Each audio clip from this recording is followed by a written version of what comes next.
know where to begin. If you were here for the countdown, you got to see a little treat here, a little bit of N64 WWE No Mercy, and I think now is a good time to just jump into my review of the new AEW Fight Forever game. So we'll jump over here and I'll give you a little footage here with no audio. Let's see if we can do that. There we go.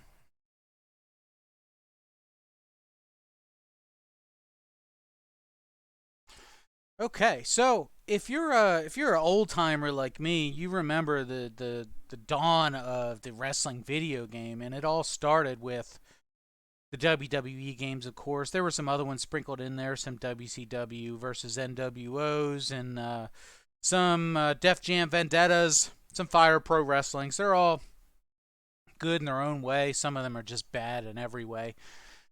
But the talk of the town right now is WWE 2K23 versus AEW Fight Forever. We've been waiting forever to get good games out of both companies after the fiasco of WWE 2K20 and the rush release of that game, the year off, and then the return with 2K22, and then finally 2K23. Did it stand up to the hype, and how does it compare to Fight Forever? Well, the answer is that 2K23 is probably the best wrestling video game that I've played in 20 years. The best game I've ever played is what you see right here on the screen, WWE No Mercy. Just a fully complete game, a game that went meta. You didn't have to be a wrestling fan to enjoy it. And a lot of people became wrestling fans because they played it. I don't think that that's going to happen with any of these two new video games that came out. Coming out this week was AEW's Fight Forever game, and while a lot was promised and the development of the game took probably 2 years longer than it was supposed to, they made a promise that they would deliver the game that they've always wanted to make. That's what Kenny Omega said. That's what Evil Uno said. That's what Aubrey Edwards said. They've done a great job of hyping up this game, getting people excited about it. And what they promised was a clone of WWE No Mercy. In fact, Kenny Omega held up the cartridge and said, "If you love this game, you're going to love our game." Well, that was a tall order. But I took his word for it because he had promised things with AEW and delivered on those. And Kenny Omega is a bit of a weeb, so why should we not believe that he fully intended to make this game? It's a clone of the game, right? There are differences. I think obviously you can't do a full port of the game and just put a coat of lipstick on it. You actually have to make it different in some ways. Well, I'm going to talk about what those differences are. But before I do that, I want to preface that I am a mark for AEW's product. Not as much as I used to be. The first 2 years, the company was, it was a fantasy. It was everything you could imagine. But the last 2 years have been a bit of a letdown, and now there's so much content coming out, I can't keep up with it. I still haven't watched Money in the Bank. Although I hear it was good. I don't know. The last two pay-per-views were pretty good. WrestleMania Night 1 was great. Night 2 was a disappointment. Backlash was really good. The Saudi show was better than I expected. And AEW's pay-per-views have been a bit underwhelming for me. Well, the video game is a bit underwhelming as well. AEW Fight Forever is half a game. It's functional, right? You can play it. It's got quick load times. It has full functionality. It doesn't glitch out. You don't run into the day one problems that you had with WWE 2K23. However, it's missing so much. And what they've done to fill in and distract from what it's missing is fun and very ironic in a way, but it's just not the same if you know what I'm saying. So, what are we missing? What do we have in 2K23 that we don't have in Fight Forever? What do we have in No Mercy that we don't have in Fight Forever? Well, let's see if I can quit this match here, and we'll go back. Oh, sorry, Triple H was going to win that, by the way. So, if you were watching at home there, Triple H definitely had the edge. But when you look at a game like No Mercy, and you look at the number of options you have just straight out of the package day one, I mean, there is so much here to digest. And that comes from this being the fourth game in the series. They learned from the mistakes of their first two games and just kept building on the successes and eliminating the bugs. That's what you should expect with the 2K23 games, or all the 2K series, and that's what you should expect with the Fight Forever series. With that said, Fight Forever did not learn from the mistakes of No Mercy, and they're missing quite a bit. The number one glaring issue there is the Creator Suite. WWE has an immersive Creator Suite that lets you create any character you want with high levels of detail. You can import custom graphics. You can put them in the community creations hub, and you can share them with friends. You cannot do that. You can't do that with Fight Forever. And gosh, that is frustrating, right? It allows you to create your own. You can create your own matches, but you can create. I'm sorry. You can create your own wrestlers. You can create your own arena, but you're really missing out on a lot of the other functionality. So not being able to share your created characters is awful. I mean, you were able to do that on the N64. You could save your creations on a memory card, bring them onto onto one of your friends' cartridges, and then save them on there. You can't even do that on an Xbox, on a PS5 game. Come on, that's got to be fixed in the patch. Maybe it wasn't quite ready, and it's coming in one of the patches, and then all is going to be forgiven. But even so, even if that does happen, the number of options in the Creator Suite are weak, very weak. Not a lot of faces to choose from, not a lot of clothing and finishing moves, and custom things to unlock. There is more content in N64 on No Mercy than there is in Fight Forever, which is kind of embarrassing. You would think at the very least they would take this content from No Mercy and bring it in. Just hit us with the member berries. Like, make us remember these old things in the game. Like, oh yeah, I remember that. I remember that when you low blow the guy, it rings a bell. Thank you, Undertaker, for hitting the cue. Well, you can't do that in the new one. I don't even know if you can low blow.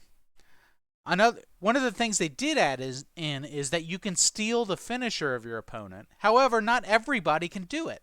Only certain people can do it. I know that Aubrey Edwards can do it because she's my low-key favorite wrestler in Fight Forever. Ironically, I always push the worst wrestlers in the game. In 2K23, I'm pushing Shanky. Okay? The reason is because you've never heard of him. Well, in Fight Forever, I'm pushing Aubrey Edwards. She's unstoppable. She's got a super kick out of nowhere. It's a lot of fun. AEW is a lot of fun to play. Fight Forever is a lot of play, but you're missing stuff. The one that really hurts the most is the roster. AEW's got maybe 150 people on their roster, plus they've had cameos from people over the last 4 years, from people all over the wrestling world. Well, none of them are in the game. You've got maybe 50 wrestlers in the game, which is super weak. I mean, there are as many wrestlers on No Mercy as there is in Fight Forever, which is pretty sad when you think about it. Because they could have done it, but it just kind of feels like whoever was there the day they were scanning faces is who got in the game. Why is Abaddon in the game? Why is Yuka Sakazaki in the game? I'm not sure either one of them have had more than 3 matches all year. But you're missing world champions like Tony Storm and Jamie Hayter. You're missing day one guys like Sean Spears. You're missing Evil Uno, who was hyping the game. Like, there are just some glaring omissions on the roster. Maybe they're saving those for the DLC and they're going to make a little bit of money later on when they plug them in. Or maybe they just didn't they didn't have enough time to get them in there. I don't know what the answer is, but I feel like they owe us so many of our favorite people that until they make up for that and get them in the game, a lot of people are going to be really butthurt about that. I mean, you play the game to play your favorite wrestler. I get it. MJF is in the game. He's not everyone's favorite. Neither is Kenny Omega. Neither is Cody, who's in the game but doesn't work for the company. I get it. This is the roster from 2 years ago. And that development has been slowed up. So that's pretty typical for games is you get a dated roster. The problem is this roster feels very dated.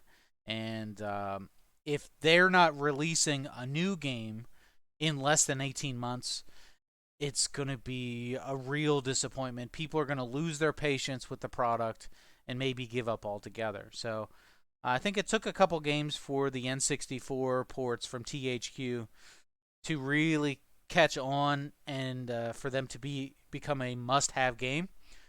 But eventually it did happen, and THQ is also developing this game, so you would expect with all the same people that they could certainly make the game work as promised, but who knows?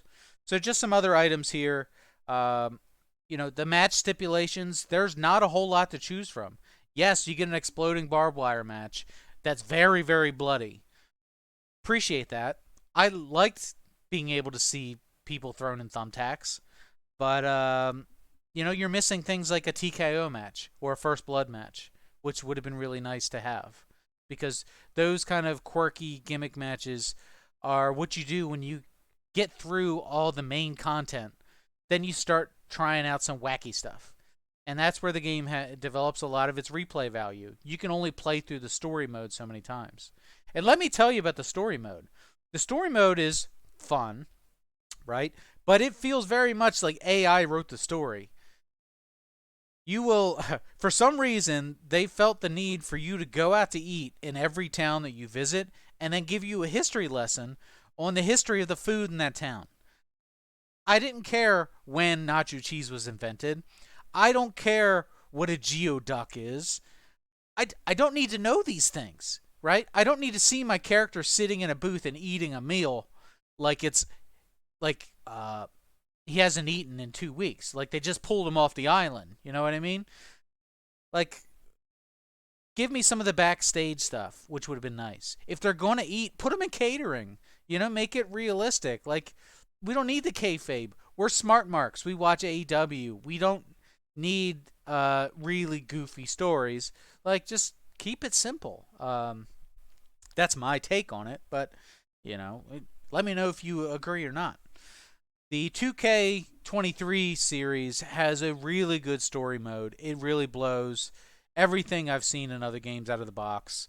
Two immersive stories in 2K23. The first is you get the legacy character. You're the niece of a Hall of Fame wrestler, like a Trish Stratus or Ivory type wrestler, and you're following in their footsteps. And then the other one is you're playing the Lock, which is a phenomenal athlete who's trying to prove himself in the Federation. Both of those are really great and a lot of fun to play through. You unlock some great things in there, and the voice acting is amazing. There's no voice acting in Fight Forever, which is fine. I don't need voice acting. It's kind of corny and cheesy, and I kind of love it. But, when you see Abaddon cutting a promo on a microphone, and you know that she doesn't cut promos, it's like, what? Did you guys even play test this? Like, come on, guys. I think that they just wanted a game that worked more than anything else. And it does work. It works great. So some other things they're missing. Weapons despawn after you hit somebody twice. The camera angles are hard to navigate. There's no backstage brawl. You can't put people through the announcer table. The game plays really, really fast and can be very easy. Like you get your finishers super fast. So it would be nice to have some sliders to be able to adjust the speed of the game. It seems like whereas in WWE 2K23 you can get your ass kicked wholesale for about 15 minutes and then lose and throw the controller in an agonizing defeat.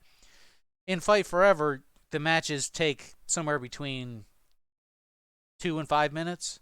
I mean, they really rip through there quick. So it's a great game for a casual player. It's good for kids if you turn the blood off, because it's super easy to learn how to play. But there's not a lot there yet. It's got good bones, but it doesn't have everything that it should have at this point. Some of the other things that I liked in the original games is you could steal finishers. Some people can steal finishers in this game, and you used to be able to steal taunt moves. You can't do that at all. So here is my number one problem in the game. There's no GM mode. 2K23 has an immersive GM mode, which is the only mode that I play on 2K23 now. It's very, very good. The couch co-op there is great. I have spent 8 hours straight playing it couch co-op with some of my friends, and it's a lot of fun. And they continue to make it better. AEW's got no GM mode at all. They've got this shitty GM mode game on mobile that they could have incorporated somehow, but instead what you get are a bunch of mini games like baseball and memory and throwing bombs at each other and collecting poker chips. Like it feels like they're all like partial games that were made by the developer that for some reason they decided just screw it, just throw them in the game and we'll call it additional content. Well, it's not additional content, and I'm not an idiot. I see what you're doing, and I just wanted basic stuff to work. I just wanted to know that you could do the thing that you said you were going to do, and I think they kind of fell short a little bit. Uh, let's see. I'm trying to set up another match here, and I did not want to pick Chris Benoit. There we go. There's a match. Um, so, I mean, that's really just about all that I have to say about AEW Fight Forever. Overall, I would give the game a B minus. It's a lot of fun. There's an opportunity there for them to add more content and make the game very good. The controls are really easy to use and a lot of fun, but they've got their work cut out for them. They've got a lot of things they need to fix. It feels like we are playtesting the game for the next time around. So, do I recommend that you buy it? Well, if you bought 2K23, yeah, why not buy it? If you haven't bought either one, buy 2K23.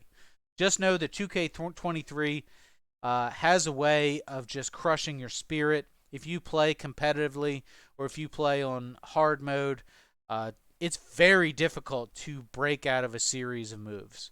You have to become really good at countering moves to win 2K23. This AEW game, not so much. The countering is really easy. They simplified a lot of stuff for you. So that's it. I would give a B minus to Fight Forever. To 2K23, I'd probably give it an A minus, to be honest. Really good stuff. They've done a good job adding in additional content and patching a lot of the problems. So the next time a game comes out, I don't know that I'll buy the next 2K24 because 2K23 is so good, and I don't care about the new WWE roster or the NXT 2.0 roster. So I'll just stick to what I've got there and continue playing G mode and downloading community creations. AEW's next game, whatever it's called, Fight Forever 2 or Keep Fighting Forever or Fight for a While, I'm going to buy that with enthusiasm because I know the engine works They just need to give us the bells and whistles that give it the replay value. It's got to be funny. It's got to be fun. It's got to be uh, great to play with other people, who are sitting on the couch next to you. That's what we're looking for.